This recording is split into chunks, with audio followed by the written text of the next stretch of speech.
Bonjour, bonsoir tout le monde. Sakhir alaikum. Buenas tardes todo el mundo. Donc voilà, une nouvelle fois. Donc on démarre un nouveau Bayuno. Cette fois-ci intitulé Les enjeux et les défis de la transition énergétique en Algérie. Donc qui va nous être présenté par Monsieur Kemal Aït-Cherif. Donc bonsoir Monsieur Aït-Cherif. Bonsoir, bonsoir, bonsoir, monsieur Donc, Barbara. vous êtes expert international agréé en économie d'énergie. Donc, vous avez été directeur des études et planification énergétique dans le secteur de l'énergie en Algérie, donc, notamment à l'APRU, l'Agence nationale de maîtrise de l'énergie. Vous êtes aussi professeur associé en économie d'énergie à l'Institut national des hydrocarbures. Et voilà, donc vous avez surtout assisté et représenté donc, le CCIAE, notre cercle de commerce et d'industrie algéro-espagnol, lors du dernier colloque virtuel qui a été organisé par la SCAME. C'était le 19 juin passé, où il y a eu la présence de tous les pays du méditerranéen pour parler des initiatives d'économie verte et bleue et innovation financière pour faire face aux effets mondiaux des scénarios de choc, de nouvel environnement.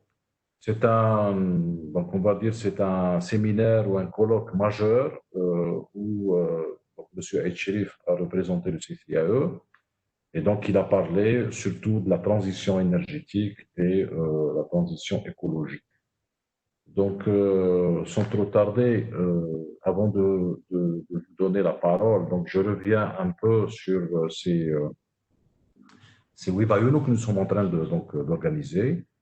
En fait, le concept, c'est quoi? C'est de vulgariser le travail que nous avons soumis au gouvernement, le travail de proposition, d'ajustement et de réforme que nous avons soumis.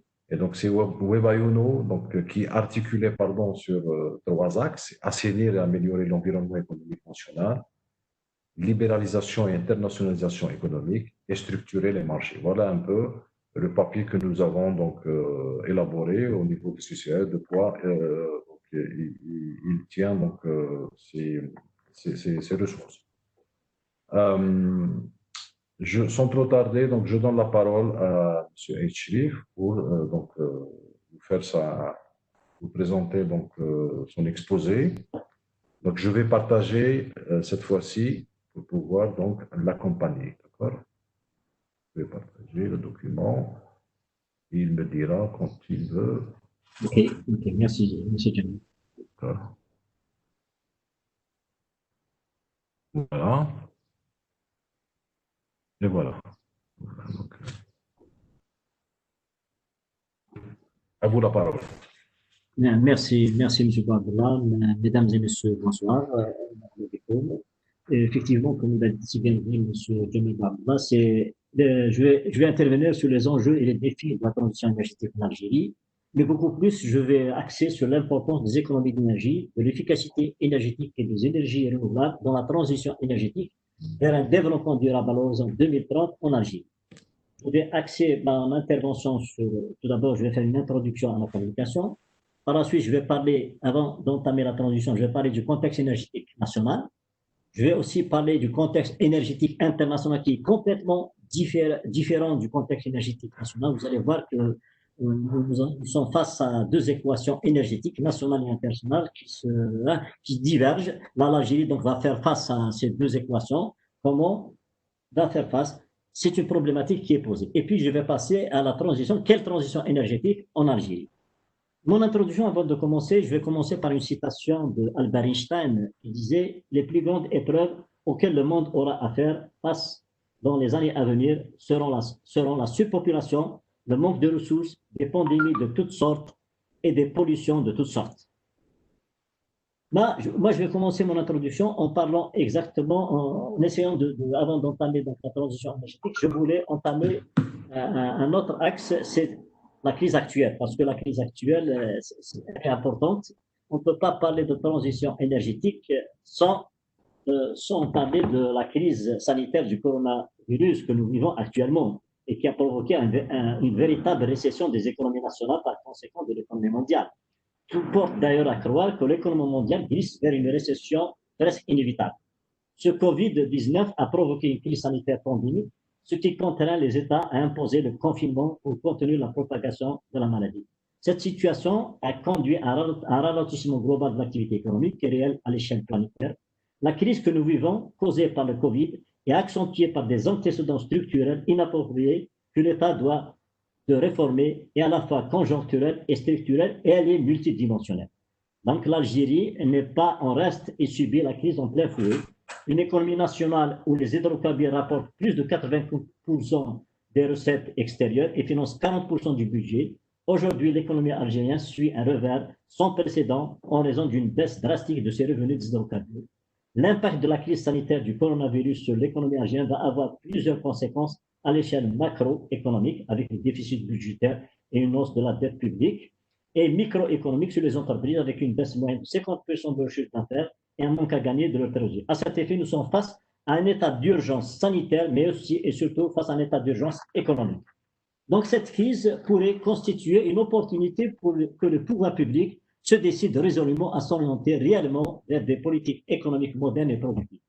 À cet effet, donc, lors de l'examen du projet de plan national de relance économique au Conseil des ministres, le président de la République a donné des instructions à l'effet d'opérer des réformes structurelles dans le cadre de la politique générale du gouvernement et à même d'assurer une exploitation optimale de toutes les potentialités et richesses naturelles nationales, et ce afin de mettre le pays à l'abri des chocs externes qui affaiblissent durablement la résilience de l'économie algérienne. Donc, dans cette optique, le gouvernement est appelé à asseoir de nouvelles règles de gouvernance et aller vers un nouveau modèle économique de relance en explorant de nouveaux leviers de développement. Dans ce cadre bien précis, le président de la République a affiché à cet égard une franche détermination à mettre en place un nouveau modèle économique basé sur la diversification et la transition énergétique, car il est en effet des plus dangereux de continuer à envisager l'avenir en comptant sur la pérennité illusoire d'une rente appelée à se tarir. Ainsi, la transition énergétique se pose comme une nécessité absolue avant toute autre considération. Comme vous savez, la croissance continue de la demande interne d'énergie fossile représente 98% de la consommation nationale. Donc, les riches divisions de ces ressources ainsi que le réchauffement climatique font clairement apparaître la nécessité d'engager une transition énergétique vers un mix énergétique durable.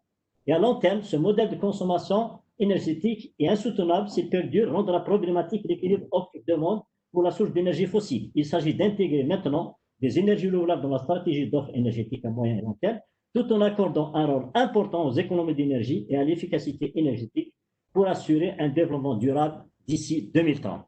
Donc, je passe directement à ma communication. Donc, le prochain slide, Jamel, si vous permettez de le présenter. Jamel, Monsieur Bardella. Donc, le prochain slide, donc, je vais parler, comme je vous ai dit tout à l'heure, du contexte énergétique national en Algérie. Quand vous constatez la structure de consommation d'énergie, elle a subi une tendance haussière. Elle est passée, à titre d'exemple, de 17 millions de tonnes équivalent pétrole en 2005, avec 33 millions d'habitants. Monsieur Aït Sherif, votre vidéo est coupée, non? Votre vidéo est coupée. On ne vous voit pas. Allô? Aussi? Parfait. Comme ça, on vous voit. Parfait. Allez-y.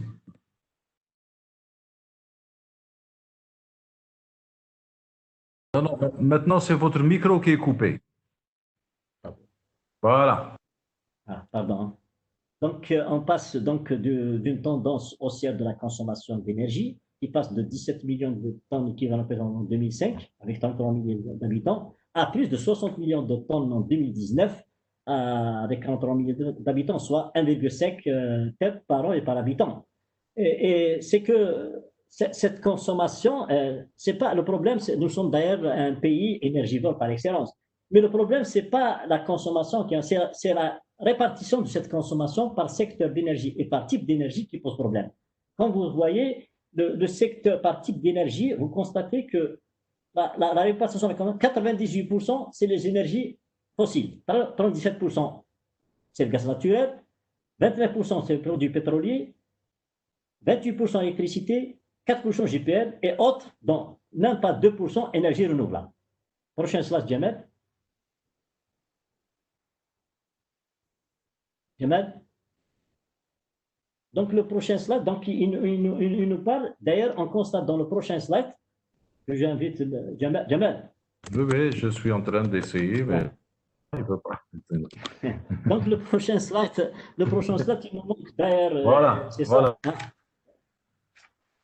voilà. Ah ouais, voilà. Le prochain slide, d'ailleurs, vous voyez bien cette consommation par type d'énergie pour les carburants. Vous constatez dans les 18 millions de tonnes de carburant en 2019, la majorité va vers les carburants. Pour 18 millions de tonnes de produits pétroliers, la majorité va vers les carburants. 14,5 millions de tonnes de carburant consommés en 2019, alors qu'en 2005, c'est 8 millions de tonnes. Et dans les 14 millions de tonnes, c'est 70%, c'est le diesel. Donc, on va avoir un phénomène de dieselisation dans la structure de consommation du diesel, des carburants. La même chose pour le gaz naturel. Là, vous constatez donc que le gaz naturel aussi subit une hausse. Et si on continue comme ça, donc il va doubler à l'horizon 2025 et tripler à l'horizon 2030.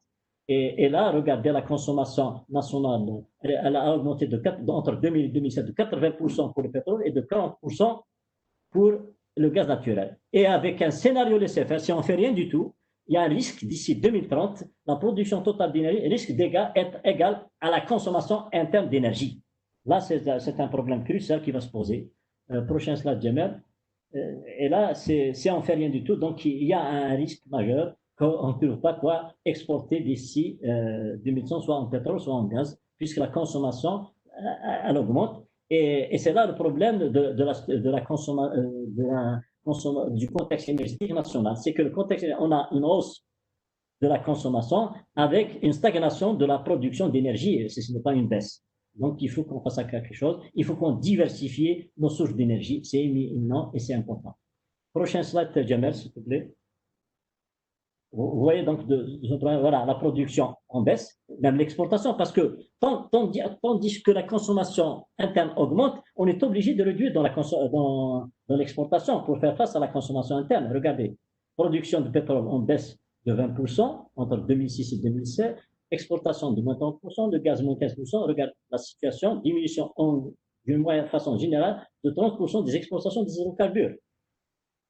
Prochain slide, Jamel. Et là, regardez bien la situation entre l'exportation et la consommation. Regardez bien, si vous passez l'exportation qui était en 2006 de 140 à 37 pour la consommation interne, elle risque donc donc elle diminue et d'ici 2030, si on ne fait rien du tout, la consommation interne augmente, l'exportation diminue, évidemment, il faut faire face à cette demande, et il y a un risque qu'en 2030, on n'aura pas de quoi exporter en hydrocarbures, pétrole et gaz. D'accord, Jamel?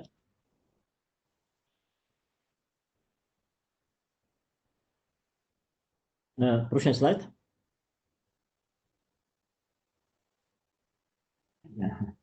C'est fait, Donc, hein? Donc, ce mode de consommation est insoutenable. Donc, ce qui impose en premier lieu un nouveau modèle énergétique basé sur l'économie d'énergie et l'efficacité énergétique et devant des énergies renouvelables. Regarde, ces dernières années, c'est qu'il y a un autre problème qui se pose. En plus de la consommation par type d'énergie, il y a la consommation par secteur. Presque 80% de cette consommation est consommée par le secteur résidentiel et le secteur du transport. Vous le voyez bien. Alors que le secteur industriel consomme moins de 20%. Là, l'intensité énergétique en Algérie a atteint 0,35 TEP, soit 2 fois plus que celle des pays de l'OCDE.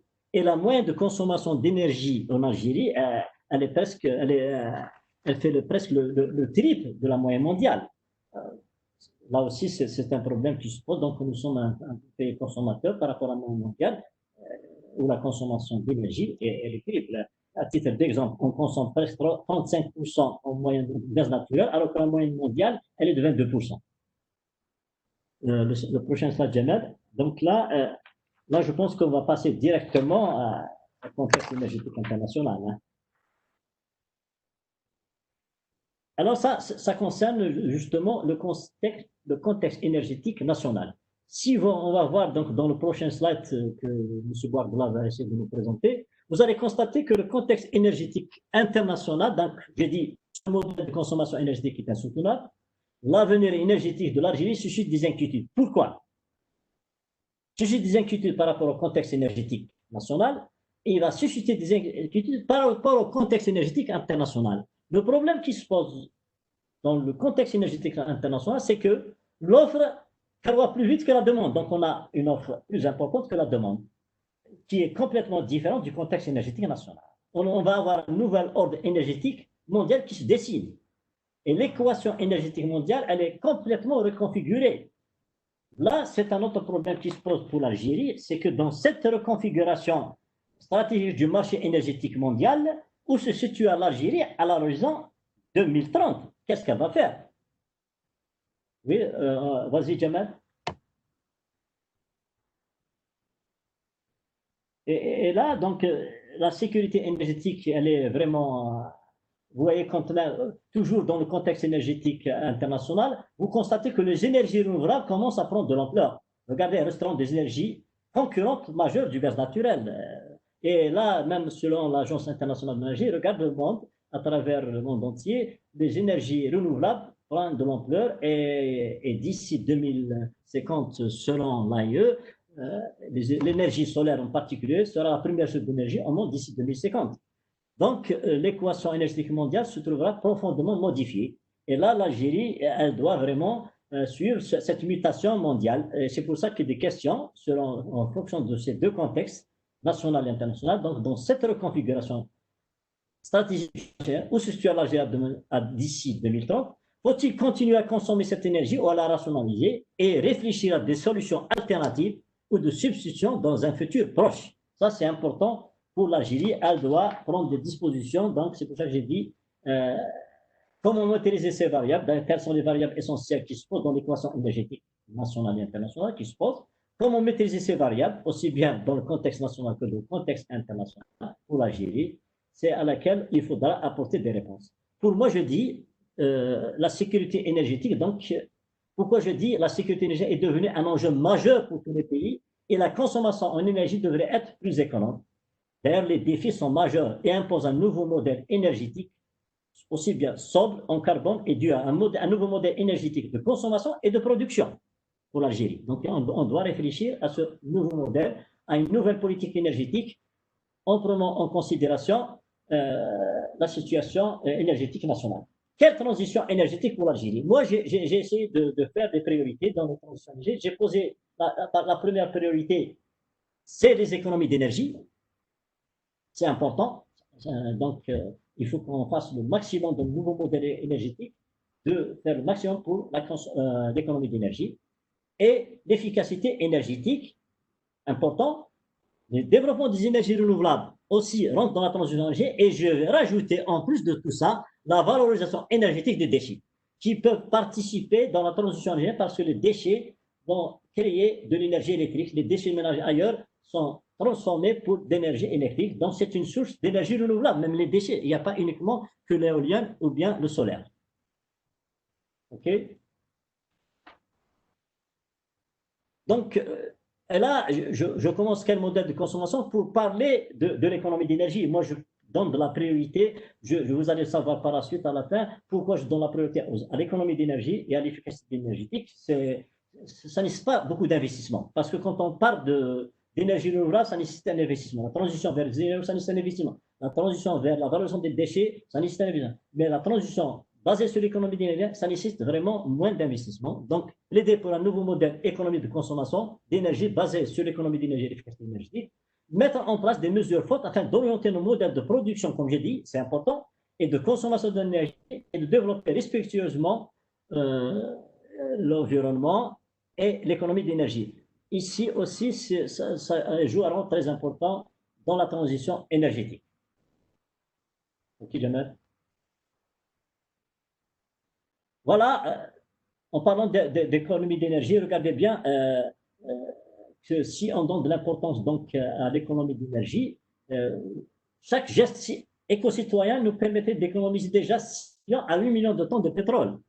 Et le modèle d'économie d'énergie, c'est de réduire la demande interne d'énergie d'environ 20% si on se passe sur l'économie d'énergie d'ici 2030. C'est déjà important. L'économie d'énergie va devenir une source d'énergie, attention.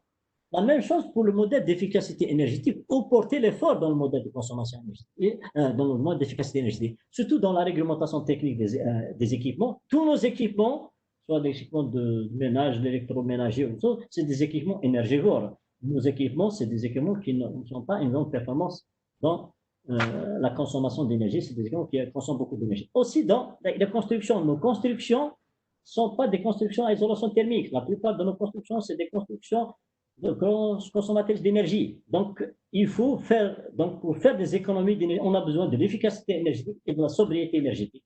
C'est important en premier lieu dans la transition énergétique. Je dis bien c'est important, l'économie d'énergie, j'insiste, et l'efficacité d'énergie joue un rôle très important dans la transition énergétique et à moindre coût. OK, Jamal?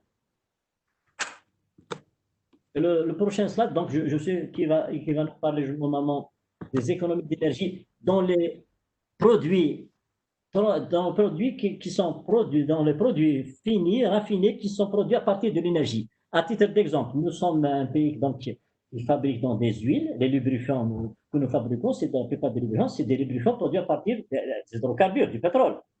Actuellement en Algérie, 180 000 tonnes d'huile usée sont générées en Algérie, dont 70% proviennent des véhicules. Actuellement, ça n'existe pas une unité de recyclage et de régénération des huiles usagées.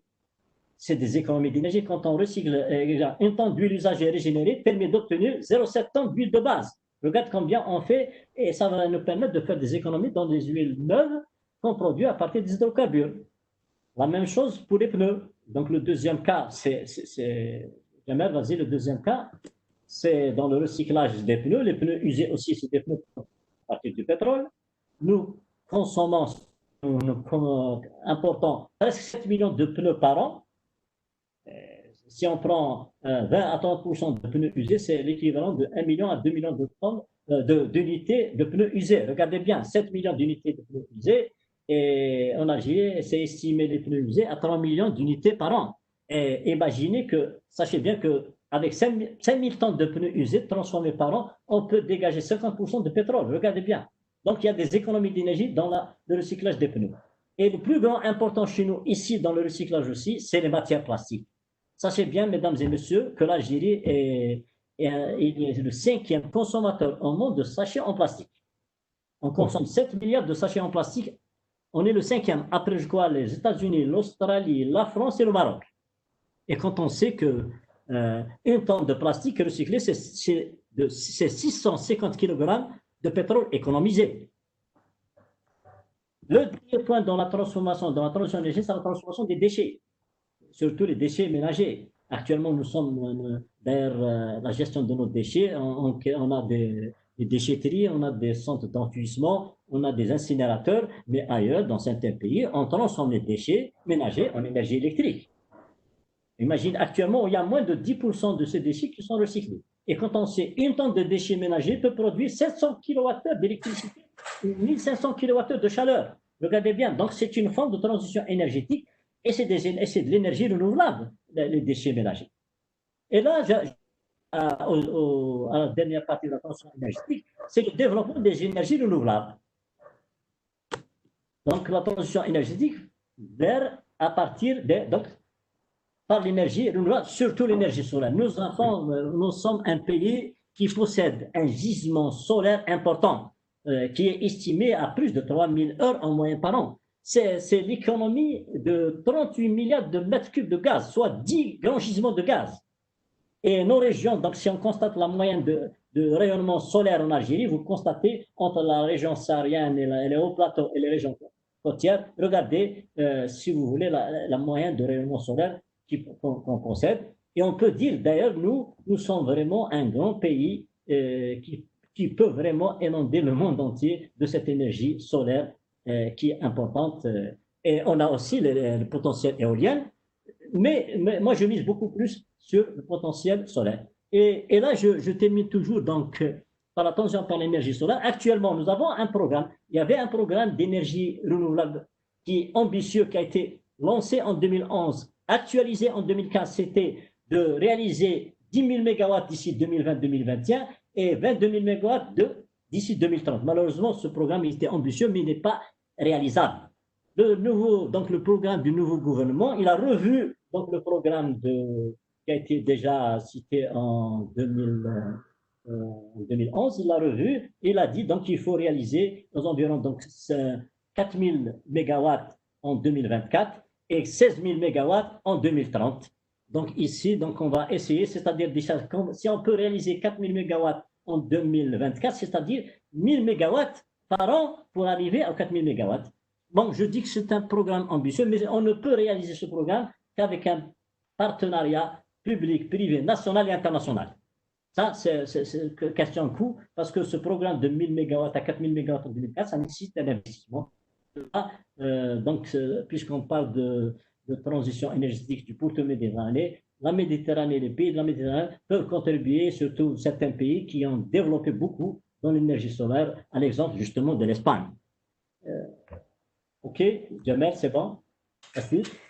Et là, en Algérie, on doit faire attention, c'est qu'en Algérie, le taux de, je dis, avant de parler du taux d'électrification, je dis le taux de pénétration du gaz naturel dépasse 60%. On a pénétré le gaz naturel, même les hauts plateaux, les montagnes. Et l'électricité dépasse, le taux de pénétration d'électricité dépasse 98%. 96% d'électricité est produite à partir du gaz naturel et 2% à partir du gasoil. Seul 1%, moins de 2% en énergie renouvelable. Donc, on doit faire des efforts immenses. C'est pour ça que j'ai dit, la transition énergétique est nécessaire, absolument nécessaire, avant toute autre considération. Et là, je pense que je termine ma conclusion. Vas-y, j'arrive à la conclusion. Et là, j'arrive à la conclusion en disant qu'il faut qu'on prépare aussi bien la sécurité énergétique et l'indépendance énergétique à l'horizon 2030. Et là, il est impératif pour l'Algérie à l'horizon 2030 de définir des objectifs de développement durable, de replacer la transition énergétique par l'économie d'énergie, de doubler le taux de croissance de l'efficacité énergétique et la part des énergies dans le mix énergétique. Il faut qu'on équilibre ce mix énergétique qui dépend à 98% du bilan énergétique de l'énergie fossile. Et une politique de vérité des prix dans l'énergie et le développement de solutions non polluantes nécessite vraiment des efforts pour l'Algérie et c'est important et nécessaire même pour l'Algérie. Ok, Jamel? Et là j'ai dit, c'est pourquoi je parle du contexte méditerranéen, je préfère aussi plaider pour le développement de la coopération dans la transition, le développement durable dans le contexte méditerranéen. Pourquoi? Parce que la Méditerranée subit un réchauffement climatique de 20% plus rapide que la moyenne mondiale. C'est important. Le réchauffement climatique autour de la Méditerranée, il est de 20% plus que la moyenne mondiale. Donc, les pays de la rive méditerranéenne, aussi bien du sud que du nord, peuvent participer à cette transition énergétique et qui dit transition énergétique, dit transition écologique. OK, donc, et l'Algérie, on sait bien qu'elle s'est engagée par la COP21 pour le changement climatique, donc pour réduire les émissions de gaz à effet de serre de 7% à 22% entre 2021 et 2030. OK, Jamal, et là, je cite, pourquoi j'insiste sur les économies d'énergie, on dit qu'en 2015, l'Union européenne reconnaît les économies d'énergie comme une source d'énergie à part entière. Elle a projeté dans son mix énergétique européen en 2030 les économies d'énergie comme première source d'énergie de l'Europe en 2030. Regardez bien l'importance des économies d'énergie au sein de l'Union européenne. Et enfin, je vous laisse le soin de lire le dernier slide. Et je vous dis, je vous remercie. D'accord.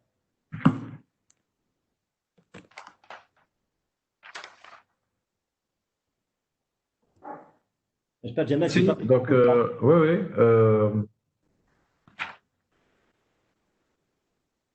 Donc, je te remercie, Kamal, pour cette présentation. Donc, en effet, cela vient encore une fois étayer donc, et confirmer mes convictions, mes croyances. L'Algérie, donc, on produit des énergies pour notre confort. Je parle de la consommation interne, bien entendu, donc on l'a vu tout à l'heure. Donc, une proportion assez importante va vers donc, les ménages et le transport.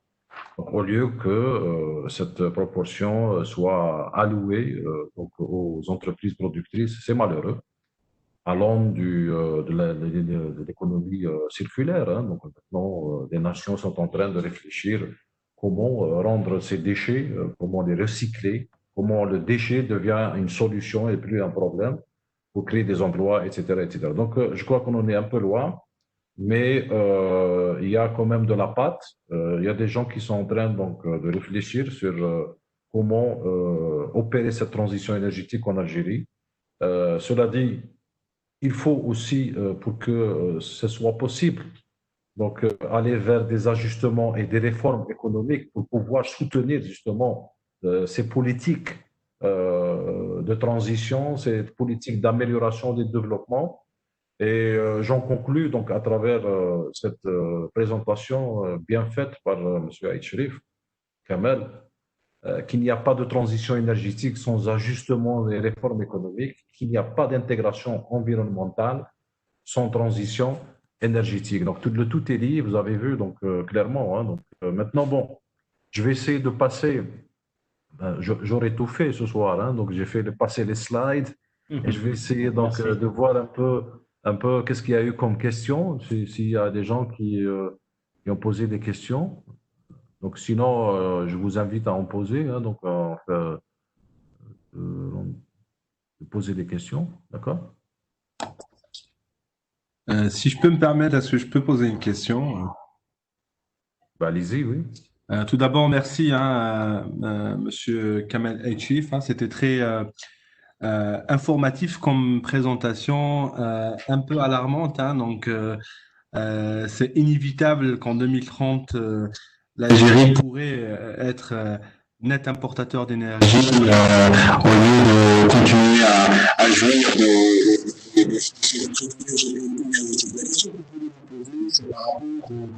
4000 mégawatts qui sont proposés actuellement, hein, du programme d'énergie renouvelable. Quels sont les prérequis pour que le secteur privé puisse participer dans la construction de ces 4000 mégawatts sous forme d'IPP? Oui, Bah, allez-y, M. Cherif, allez-y. oui tout d'abord, je remercie monsieur. Bon, je reviens tout d'abord parce qu'il a dit à la montre. Moi, je suis pessimiste par l'analyse, mais optimiste par l'action. Et pourtant, je suis résolument optimiste. Hein. Mais c'est des chiffres. Hein. Qu'est-ce que vous voulez? Je suis économiste, je dois donner des chiffres de la réalité économique et surtout énergétique. Notre économie dépend des hydrocarbures. Et nous, on mise tout sur ces hydrocarbures, donc on doit vraiment les gérer convenablement, rationnellement, on doit donner de l'importance à ces hydrocarbures. On ne va pas les brader, bien, ils ne doivent pas devenir une énergie bon marché. Pour votre question, effectivement, donc, je pense que pourquoi toujours le secteur privé algérien, il a son importance. J'ai dit tout à l'heure, on doit, dans ce nouveau programme, qui décide de 4000 mégawatts d'ici 2024, soit 1000 mégawatts par an. Ces 1000 mégawatts, je ne pense pas que ni le secteur public, ni le secteur privé algérien peut le faire tout seul, parce que ça nécessite un investissement colossal. Hein. Donc, c'est pour ça que j'ai dit l'investissement public, de transition énergétique de 4000 mégawatts nécessite un partenariat public, privé, national et international. Ça, pour alléger donc, la transition énergétique. Et là, je crois qu'au sein du secteur de l'énergie, on prépare un cahier des charges pour ces 4000 mégawatts. Hein. Donc, normalement, ils devront sortir bientôt. Et toute participation du secteur privé algérien, elle est toujours la bienvenue. Hein. D'ailleurs, si vous vous souvenez, Jamal, on est parti en USA avec des privés pour développer le partenariat public, partenariat privé national et international. Donc, le secteur privé peut contribuer, d'autant plus s'il apporte, parce que ici, c'est un savoir-faire. Hein. C'est un savoir-faire. Il y a un saut technologique dans les énergies renouvelables où on a besoin de réduire les coûts. Plus les coûts sont réduits, sont compétitifs, plus le développement des énergies renouvelables va être plus important. Je ne vais pas vous montrer que d'ici, pourquoi on n'a pas développé les énergies renouvelables. Les années 80 et 90, sachez bien qu'une centrale solaire a coûté 5 fois, 6 fois une centrale à gaz. Maintenant, une centrale solaire, et je vous apporte rien du tout, elle est presque identique qu'une centrale à gaz si ce n'est pas moindre. Donc, c'est le moment d'investir. Maintenant, la crise du Covid, c'est pour ça que j'ai une question aussi que je voulais poser. Cette crise du Covid, elle est un peu gênante parce que je ne sais pas comment ça va se passer avec la crise du Covid. Donc, parce que investir.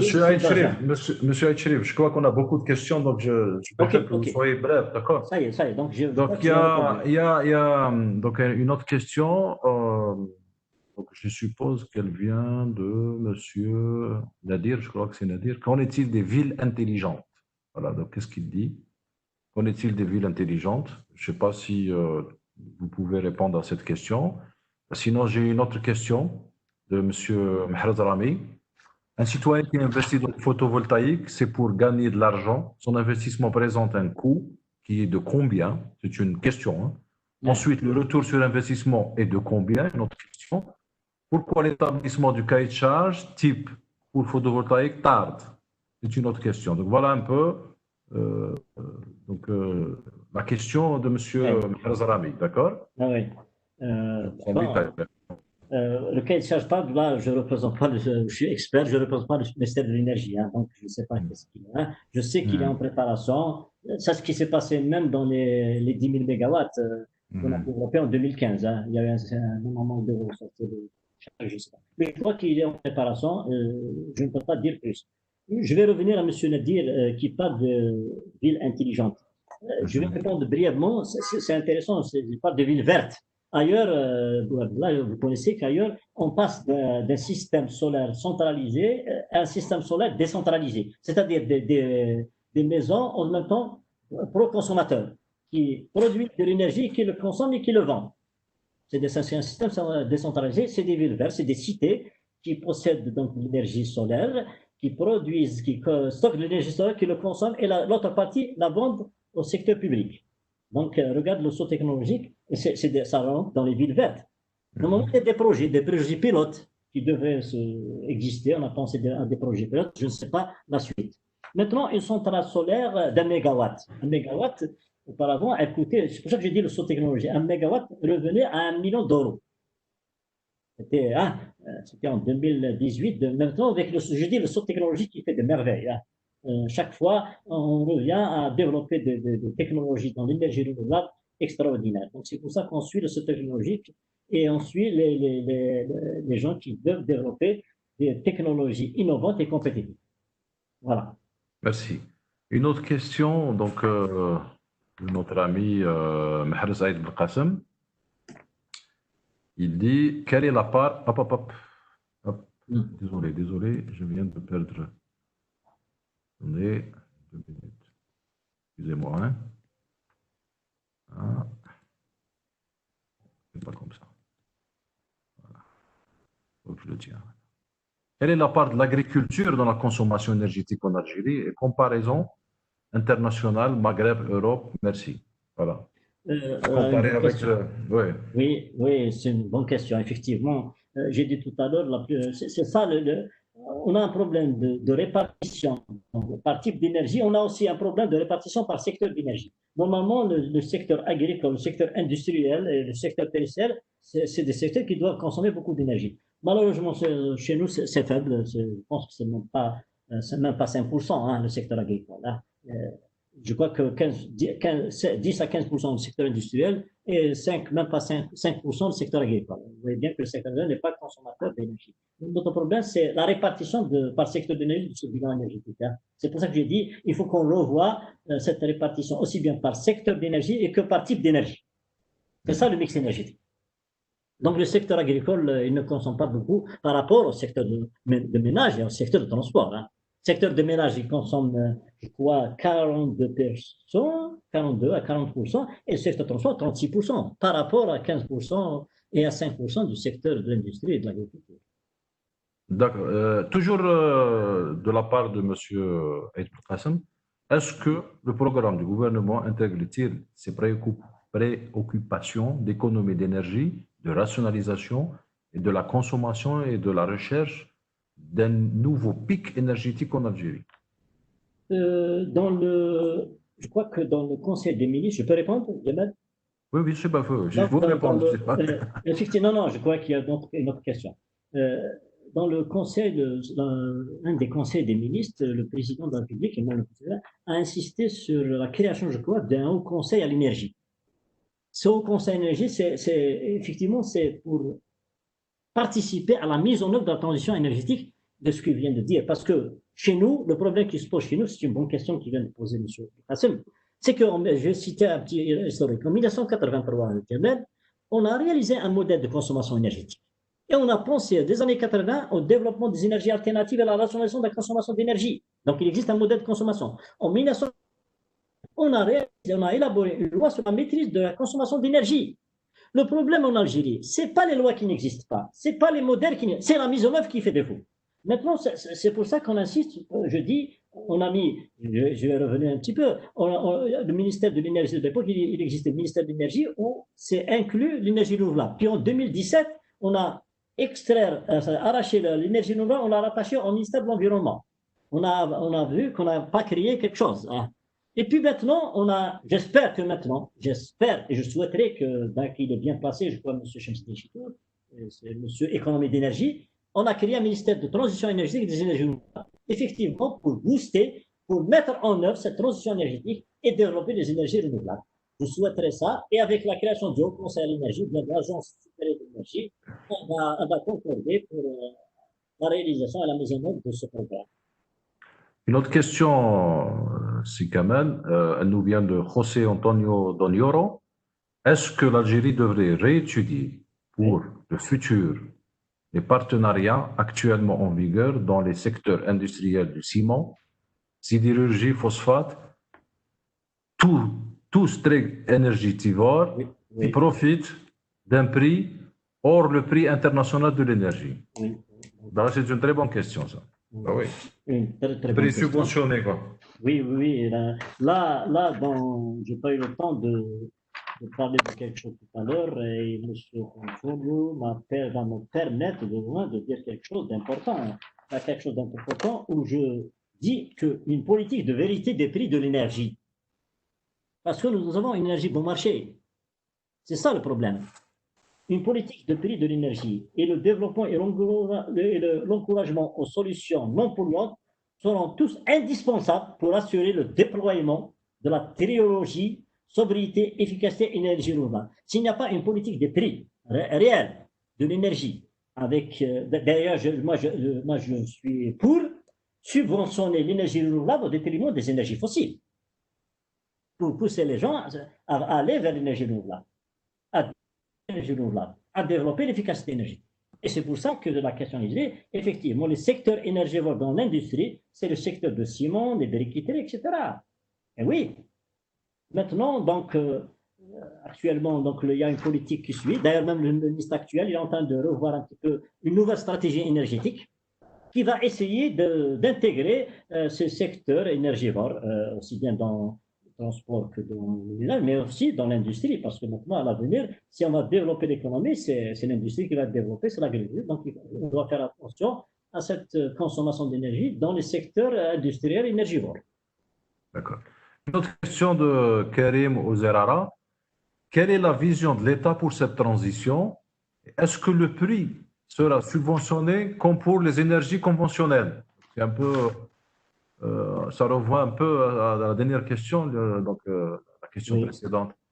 Sinon, ça va créer une polémique du coup, et c'est un point à prendre très au sérieux. Voilà ce qu'il dit. Si tu peux donc répondre à cette question. La vision, c'est quoi la vision? C'est important la vision. C'est quoi la vision de l'État? Donc, c'est quoi? Déjà, je reviens à ce que vous venez de dire, Djamel, tout à l'heure sur la transition économique et énergétique et écologique.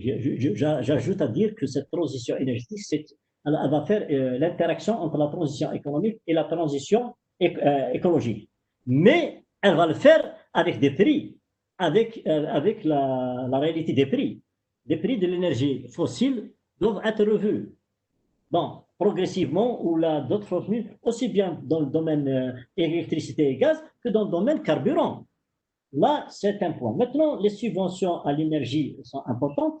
C'est pour ça que j'ai dit tout à l'heure, je préfère ces subventions. Si on n'arrive pas, il faut les donner au développement des énergies renouvelables pour qu'on puisse booster cette énergie, pour qu'on puisse... Maintenant, j'aurais dû penser il faut dire ce qu'on est, on n'a pas un nouveau modèle énergétique. Un nouveau modèle énergétique, il va réfléchir sur ça. Il va réfléchir sur le prix de l'énergie pour qu'on puisse rationaliser cette consommation. Il va réfléchir sur les équipements énergivores, aussi bien dans les domestiques, dans les véhicules. Actuellement, j'ai dit 70% de la consommation de carburant, c'est le diesel. Vous imaginez, on a développé le GPS pour les essences. Mais le problème qui se pose, la problématique importante dans la structure de consommation du gaz, c'est le diesel. Comment faire? On va continuer à consommer du diesel et même à importer du diesel, subventionné. Là, il faut qu'on revoie la politique des prix. Ça, c'est primordial. Elle est nécessaire, elle n'est pas suffisante, parce qu'il faut qu'on doit la revoir en fonction du pouvoir d'achat. Il faut qu'on soit réaliste. Hein. On aurait dû faire, depuis 2005, on n'a pas eu d'augmentation des prix jusqu'à 2016, hein, donc de l'énergie, et même de l'eau. Hein. Regarde les deux sources importantes, énergie et eau, il n'y a pas eu d'augmentation qui sont vraiment subventionnées, il n'y a pas eu d'augmentation des prix. C'est des prix subventionnés. Donc, Moi, je voudrais revenir encore une fois sur cette question de M. Ouzarara. Donc, il dit quelle est la vision de cette transition. Je vais vous dire pourquoi je veux revenir à ça. Oui, oui. Parce qu'aujourd'hui, on parle du fait qu'on produit un baril de pétrole à 13 dollars en Algérie. Le coût du baril, il nous coûte 13 dollars. Et il est vendu à 40 dollars, je crois, aujourd'hui, autour de 40 dollars. Donc, il se dit, donc ici en Algérie, que nous sommes en train de rater un manque à gagner. C'est-à-dire qu'aujourd'hui, on consomme notre énergie produite ici chez nous en Algérie à 13 dollars en interne, c'est-à-dire qu'on va le vendre à 13 dollars, donc on va le subventionner encore une fois. Donc, on ne va pas avoir, j'allais dire, de rentabilité dessus ou de marge, de valeur ajoutée dessus. Et alors qu'on peut le vendre à 40 dollars sur le marché international. Donc, il y a un manque à gagner énorme, de 27 dollars. Et c'est pour ça que je dis pourquoi il faut revenir sur cette question de vie. C'est quoi la vision? Est-ce qu'on veut faire une transition énergétique profonde pour aller donc soutenir l'économie nationale et aller vers une économie productive, etc. Ou alors c'est par rapport au manque à gagner? Quelle est votre réponse? Bonne question. C'est une question pertinente. Et là, comme je ne sais pas si c'est M. Hassan qui m'a dit, c'est alarmant. Si je vous dis, actuellement, on n'a pas de vision stratégique. Hein. On n'a pas tracé une vision stratégique. On n'a pas une nouvelle politique énergétique, une stratégie énergétique. C'est pour ça que j'ai dit, le ministre, M. Attar, il a réuni dernièrement les gens du secteur. On va élaborer une nouvelle stratégie énergétique. Ça, je peux vous dire. Seulement, je tiens à dire une chose dans la transition énergétique, d'ailleurs je répète, qui se pose comme une nécessité absolue avant toute autre considération. Pourquoi? Maintenant, on est obligé de faire une vision stratégique, une vision de transition énergétique, une nouvelle politique énergétique, un nouveau modèle énergétique. Parce qu'on ne peut pas faire, je m'excuse, Jamel, on ne peut pas faire un nouveau modèle économique sans un nouveau modèle énergétique. Voilà. Maintenant, à long terme, si on ne fait rien du tout, c'est pour ça que la vision stratégique à 2030 doit être tracée. Elle doit exister avec cette stratégie. J'espère que le ministère de la Transition énergétique va mettre en place une nouvelle vision de transition énergétique. Parce que si, à long terme, même à moyen terme, je ne dis pas à long terme, même à moyen terme, il y a certains qui disent à long terme, mais je dis à moyen terme, à moyen long terme, ce modèle de consommation énergétique, s'il perdure, rendra problématique l'équilibre offre-demande pour la source d'énergie fossile. Et là, il s'agit d'intégrer maintenant des énergies renouvelables dans la stratégie d'offre énergétique à moyen et long terme. C'est important. Ça doit faire partie dans la vision stratégique de la transition énergétique de l'énergie renouvelable. C'est un des volets de la transition énergétique dans la vision stratégique, tout en accordant un rôle important. Eh bien oui, on doit accorder un rôle important aux économies d'énergie et à l'efficacité énergétique. Donc, dans la vision de transition énergétique, normalement, il doit y avoir les énergies renouvelables, l'efficacité énergétique qui doit être dans la feuille de route du gouvernement, du ministère de la Transition énergétique des énergies renouvelables. Donc, je crois que le ministère de la Transition énergétique, il est en train de préparer une nouvelle stratégie de la transition énergétique, une nouvelle vision de la transition énergétique. Mais je crois que cette nouvelle vision, c'est le développement des énergies renouvelables, l'économie d'énergie, l'efficacité énergétique, et éventuellement, je souhaiterais qu'il introduise la valorisation énergétique des déchets, c'est-à-dire la transformation des déchets en énergie électrique, surtout. Et peut-être en biocarburant aussi. Donc, vous venez de répondre à une question posée par Khaled d'Alger qui disait justement, est-ce que le nouveau ministre de l'énergie, des renouvelables, est-ce qu'il répond à cette nouvelle orientation énergétique dans le pays, pour le pays? C'est ce que j'ai dit. Normalement, la création du ministère de la Transition énergétique, c'est pour élaborer une nouvelle vision stratégique de la transition énergétique. D'ailleurs, moi je dis qu'entre le ministère de l'Énergie, le ministère de la transition énergétique, le ministère, et tous les ministères, il doit y avoir on doit renforcer les synergies intersectorielles pour une transition énergétique. D'accord. Il faut vraiment renforcer les synergies intersectorielles dans le domaine de la transition énergétique et dans la vision stratégique énergétique. Donc, on a une autre question de notre ami Mahrez Qassem, qui veut savoir un peu votre position sur l'exploitation du pétrole et gaz de schiste. Oui. Ben Bon, ouais. moi, avant de répondre à M. Hassan, là, j'ai dit même à certains journalistes, gens du Sonatrach, gens de l'énergie, tout le monde, qu'il y a une mauvaise compréhension et communication dans ce domaine. Pourquoi? Pas préparer les gens, parce qu'on a, j'ai été à Adra, ça fait longtemps, quand on parlait d'énergie fossile, les gens, d'énergie non conventionnelle, les gens ont dit que c'est une bombe. C'est comme la bombe Reagan, effectivement. Moi, je dis, pour le moment, effectivement, pour le moment, ça dépend du saut technologique. Si le saut technologique va nous apporter de l'économie et de l'écologie, dans le développement des énergies non conventionnelles. Mais si le saut technologique, il voit que le côté économique au détriment de l'écologie, laissons. راهم كما قال لي واحد ما كيداش هذا ما لا يمشي يشري في هذه الانرجي نون كونفونسيونيل الانرجي غاز دو شيست بترول ما نخلوها كما قال لك القاسم ادير صدير يرشى هذا وي s'il va apporter de la pollution à l'écologie خليه يا خويا يركع.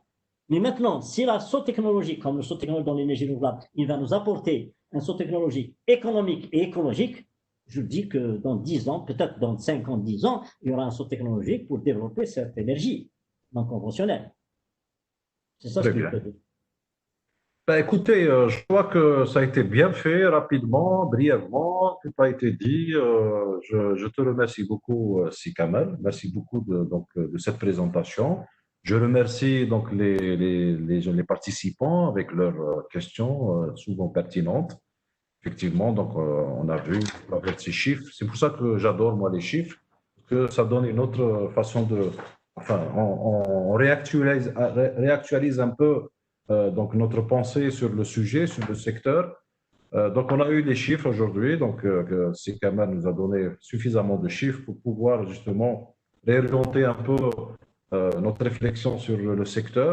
Donc, et pas mal donc de participants étaient un peu étonnés de ces chiffres parce qu'on pensait que le pétrole ou l'énergie consommée en interne chez nous, ici en Algérie, allait beaucoup plus à l'agriculture ou à l'industrie. Finalement, non. Donc, c'est une énergie qui sert beaucoup plus à notre confort qu'à autre chose. Donc, voilà. Donc, il y a beaucoup de boulot, hein, il y a beaucoup de travail. Je ne sais pas si vous me permettez de rajouter une petite phrase sur les pays de la Méditerranée qui sont nos voisins si bien dit au niveau méditerranéen. Parce que je dis que je peux conclure avec ça, que je dis que toute coopération entre l'Algérie et les pays de la rive sud avec les pays de la rive nord de la Méditerranée, dans l'après-Covid, doit se concrétiser dans l'esprit de la réciprocité. Entre les deux rives, il y a la Méditerranée qui ne doit pas constituer un simple lac d'eau salée, mais un poumon dont les influences pluridisciplinaires et pluridimensionnelles impactent la rive sud méditerranéenne simultanément. En termes de facteurs de développement durable, il est clair qu'il y a un déséquilibre entre le nord et le sud de la Méditerranée. C'est pour ça que je dis à nos amis de la Méditerranée de contribuer à la transition énergétique en Algérie pour l'intérêt de la transition écologique de la Méditerranée. Très bien, merci. Merci, monsieur. Donc, oui, je vais rebondir par rapport à ce que je viens de dire, parce qu'au niveau de l'ASCAME, l'Association des chambres de commerce de la Méditerranée, nous sommes en train de préparer donc, un travail sur lequel donc, nous sommes en train de travailler tous ensemble pour venir justement au secours des entreprises qui ont été donc, touchées par cette crise sanitaire. En quelque sorte, donc, l'ASCAME se substitue un peu aux États-nations, donc elle va solliciter la Banque mondiale, elle va solliciter d'autres institutions internationales et régionales, des fonds d'investissement, pour proposer donc des aides et proposer des solutions aux entreprises. Dès qu'on termine ce travail, je pense qu'on va faire un Webayuno pour expliquer, parce que ça a beaucoup d'intérêt, donc, et ça peut servir donc, à nos entreprises algériennes ici, et espagnol. Nous reviendrons vers vous justement pour vous expliquer, présenter ce travail qui a été fait. Et c'est du concret. Il y a beaucoup de concret dans ce travail. C'est-à-dire qu'aujourd'hui, la Méditerranée se réveille, s'organise, s'associe pour trouver des solutions. Donc, on va un peu s'éloigner des directives des États-nations. Et ce sont ces associations-là, des entreprises, des associations professionnelles, ce qu'on appelle, qui vont se substituer aux États-nations pour venir proposer avec derrière donc un arsenal assez complet pour pouvoir justement mener à bien cette transition cette transition, je parle donc de l'après-Covid, pour pouvoir soutenir, réanimer un peu, si vous voulez, l'entreprise en général. Et j'en termine avec ça. Je vous remercie beaucoup. Je remercie tous les participants. Je remercie M. Kamer et Cherif d'avoir répondu favorablement à Soui Bayounou. On se reverra donc le mardi prochain. On va vous lancer d'ici demain la thématique. Et je vous dis bonne soirée à mardi, Inch'Allah. Bonne soirée.